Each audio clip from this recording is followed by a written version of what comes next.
Matapos ang Panagbenga Festival, Strawberry Festival naman ang idinaraos ngayon sa summer capital ng bansa, ang lungsod ng Baguio. Silipin natin ito sa ulat ni Jonathan Llanes ng PTV Baguio.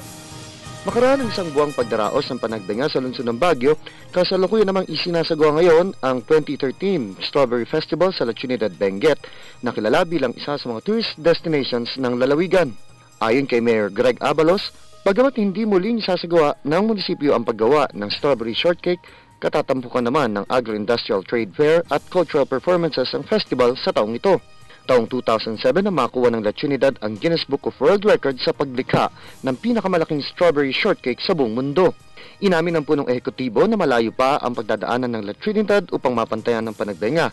Subalit sa tulong ng lungsod ng Baguio sa pagkikayat ng mga turista na bumisita sa kanilang munisipalidad, malaki ang naiambag nito sa ekonomiya ng munisipalidad, kabilang na ang 1,908 strawberry farmers dito.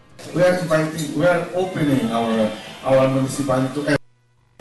Siguro naman na kung may darating dito, that would all the more attract attention to our festival. We know for a fact na malayo pa ang aming mararating para makumpara naman sa Panagbenga Festival. At kami naman ay willing na to continue to work para ma-reach natin yan. Kaugnay nito, hihikayatin ng punong ehekutibo at mga opisyal ng La Trinidad ang iba't ibang sektor na makibahagi sa taunang selebrasyong ito. Malaki anya may aambag ng pribadong sektor sa kaunlaran di lamang ng nasabing aktibidad, kundi maging ng munisipalidad. We're still in the process of learning from year to year.